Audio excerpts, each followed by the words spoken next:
Loh, Bu, mereka kenapa? Itu loh, salah satu dari mereka ada yang merundung temannya sudah berkali-kali. Bangku temannya dikasih permen karet. Akhirnya ibu langsung suruh mereka baikan saja. Karena sekolah kita kan bebas dari perundungan. Jadi ibu harus selesaikan demi nama baik sekolah. Sebentar, ada yang salah dengan dialog ini. Halo Bapak Ibu Guru, dialog yang disampaikan oleh Guru BK dan penanganan yang dilakukan tadi merupakan contoh penanganan yang kurang tepat. Kasus perundungan di sekolah bukan hanya demi nama baik sekolah, tetapi juga untuk menciptakan ruang belajar yang aman, nyaman, dan menyenangkan.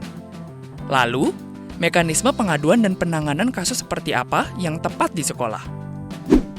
Mekanisme pengaduan pertama sebaiknya dimulai dari wali kelas, guru BK, atau guru yang mengampu peran tersebut melalui layanan responsif.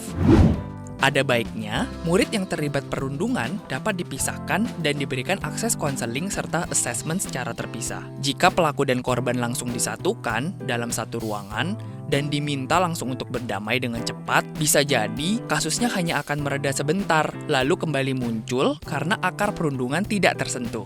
Namun, jika guru BK merasa bahwa baik korban maupun pelaku membutuhkan bantuan lebih, maka peserta didik dapat dirujuk ke lembaga atau mitra sekolah seperti psikolog, psikiater, dokter, atau konselor lainnya.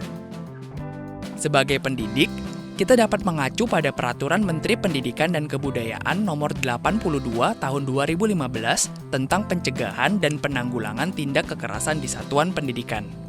Dalam peraturan tersebut, tertera bahwa hak murid untuk tetap belajar terjamin selama penanganan kasus kekerasan, termasuk perundungan.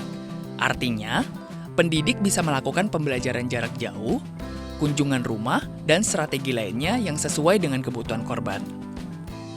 Nah, guru BK tidak perlu khawatir bekerja sendirian dalam penanganan kasus perundungan. Peraturan tersebut juga menjabarkan bagaimana satuan pendidikan wajib membentuk tim gugus pencegahan tindak kekerasan di internal sekolah yang terdiri dari 1. Kepala sekolah 2. Perwakilan guru 3. Perwakilan murid 4. Perwakilan orang tua atau wali. Lebih lanjut, pemasangan spanduk sekolah anti perundungan memang diperbolehkan. Tetapi, Permendikbud tersebut lebih menggarisbawahi pentingnya memasang papan layanan pengaduan yang mudah diakses oleh siapa saja. Papan tersebut bisa meliputi informasi seperti ini. Beberapa kanal pengaduan lain sudah pernah dibahas ya. Silakan tonton pada materi sebelumnya mengenai bagaimana sekolah dapat mengatasi perundungan. Jadi, jika ingin melakukan pencegahan perundungan, pastikan terlebih dahulu satuan pendidikan memiliki mekanisme pengaduan yang tepat. Mekanisme pengaduan sebaiknya meliputi 1. Pembentukan tim pencegahan dengan tugas pokok dan fungsi yang jelas. Beberapa tugasnya mencakup investigasi dugaan tindak kekerasan, menyusun dan menerapkan prosedur operasional standar atau POS, pencegahan dan penanganan kekerasan, hingga melakukan sosialisasi POS kepada peserta didik, pendidik, tenaga kependidikan, orang tua atau wali, dan komite sekolah.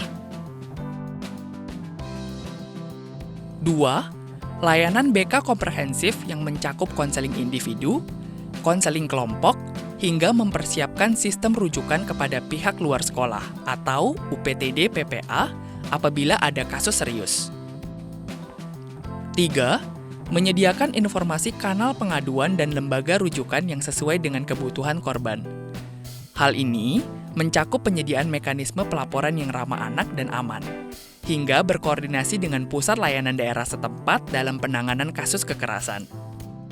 4. Mekanisme monitoring dan evaluasi yang terdiri dari pencatatan dan pelaporan tahunan yang dipertanggungjawabkan ke Dinas Pendidikan dan memiliki transparansi ke orang tua atau wali murid. Mari ciptakan sekolah sebagai ruang yang aman untuk belajar dan mengajar.